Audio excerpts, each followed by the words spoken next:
Hello everyone, myself Asim Sitaula, a third semester BPH student र आजको यो भिडियोमा चाहिँ म बिपिएचको ब्याकग्राउन्ड नलेज र नेपालको हेल्थ सेक्टरलाई चाहिँ इम्प्रुभ गर्नको लागि बिपिएचको रोल चाहिँ कस्तो छ भन्ने विषयमा यो भिडियोमा एक्सप्लेन गर्दैछु।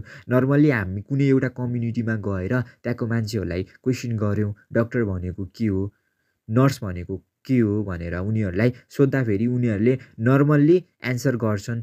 यस्तो हो, यो डक्टरले यस्तो गर्छ, नर्सले यस्तो गर्छ भनेर उनीहरूले सजिलै एन्सर गर्न सक्छन्। तर हामीले त्यही कम्युनिटीमा गएर बिपिएच भनेको के हो भनेर सोद्धाखेरि अचानक उनीहरूको उत्तर हराउँछ। हाम्रो समाज मौन हुन्छ। यही मौनताले देखाउँछ कि स्वास्थ्य क्षेत्रको एउटा यस्तो पक्ष जसले काम त गरिराखेको छ तर पहिचान नै पाइराखेको छैन। हामी हरेक वर्ष नयाँ नयाँ अस्पतालहरू उद्घाटन गर्छौँ, तर मेरो प्रश्न एउटै मात्र छ, हामीले यति धेरै अस्पतालहरू बनाइराखेका छौँ, समयमै औषधिहरू उपलब्ध गराइराखेका छौँ, 24 घन्टा चिकित्सकको टोलीलाई चाहिँ सतर्क अवस्थामा हामीले राखिराखेका छौँ, तर यति हुँदा पनि बिरामी किन घटिराखेका छैनन् त? हिजो हाँस्दै अस्पतालबाट डिस्चार्ज भएर गएका व्यक्तिहरू केही दिन पश्चात न्याउरो मुख लगाएर फेरि अस्पताल किन फर्किराखेका छन् त? किन अझै सुरक्षित मातृत्व चुनौतीको विषय बनेको छ त? यसको एन्सर छ समस्या डक्टरको अभावको मात्र होइन, समस्या नर्सको कमी मात्र पनि होइन, समस्या हो रोग लाग्न नदिन सोच्ने प्रणाली कमजोर हुनु, र यही कमजोर प्रणालीलाई बलियो बनाउने सब्जेक्ट हो ब्याचलर अफ पब्लिक हेल्थ। बिपिएच कुनै ग्ल्यामर पढाइ होइन। बिपिएचमा सेतो कोटको फोटो कम हुन्छ तर फाइल, डाटा, फिल्डवर्क र समुदाय धेरै हुन्छ। बिपिएच पढ्ने विद्यार्थी अस्पतालको बेडभन्दा समाजको यथार्थ वास्तविक अवस्था बढी पढ्छ। बिपिएचले के पढ्छ र किन पढ्छ भन्दाखेरि जस्तै इपिडिमियोलोजी बिपिएच स्टुडेन्टहरूले पढिरहेको हुन्छ। यो चाहिँ रोग किन, कहाँ, कसरी फैलिन्छ भनेर उनीहरूले पढ्छन्। बायोस्ट्याटिक्स अनुमान होइन, तथ्यमा आधारित निर्णय लिनको लागि बायोस्ट्याटिक्स पढ्छन्।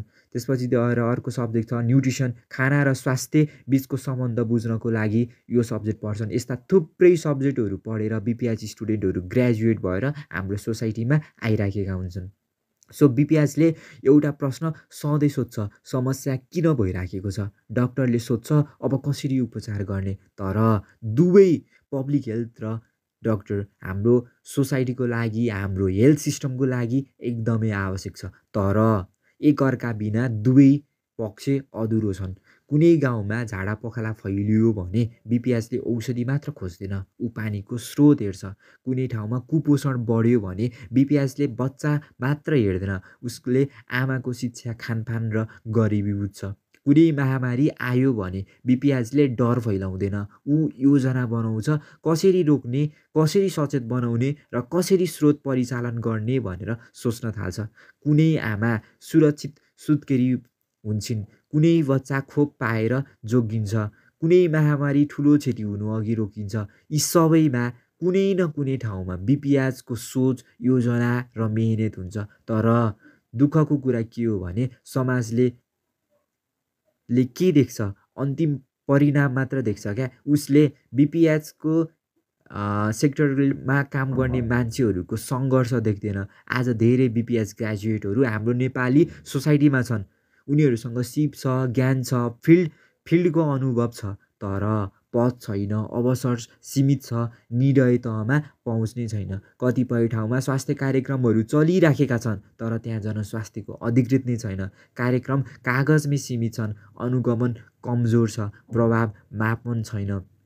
यदि बिपिएच आवश्यक छैन भने किन स्वास्थ्य योजनाहरू असफल भइराखेका छन्? किन स्वास्थ्यका बजेटहरू खेर गइराखेका छन् र किन स्वास्थ्य सम्बन्धी समस्याहरू दोहोरिएर तेर्रिएर देखा परिराखेका छन्? उत्तर स्पष्ट छ, बिपिएच बिना स्वास्थ्य प्रणाली अपूर्ण छ। हामीलाई चाहिन्छ प्रत्येक स्थानीय तहमा जनस्वास्थ्य अधिकृत, नीति निर्माणमा बिपिएचको सहभागिता, फिल्ड आधारित निर्णयहरू, रोकथामलाई प्राथमिकता।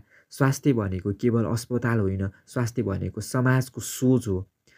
समाजलाई बिपिएच के हो थाहा नहुन सक्छ, तर अब थाहा पाउनै पर्छ, किनकि स्वास्थ्य समाज दुर्घटनाले होइन योजनाले बन्छ र यो योजना बनाउने मौन योद्धा भनेकै बिपिएच ग्रेजुएट्सहरू हुन्। बिपिएचलाई चिन्नु भनेको रोगभन्दा अगाडि सोच्न सिक्नु हो र भविष्यलाई सुरक्षित गर्न सिक्नु हो। र तपाईँहरूलाई चाहिँ बिपिएचको रोल के साँच्चीकै नेपालको हेल्थ सिस्टमलाई चाहिँ इम्प्लिमेन्ट गर्नको लागि चाहिने छ जस्तो लाग्छ या छैन जस्तो लाग्छ?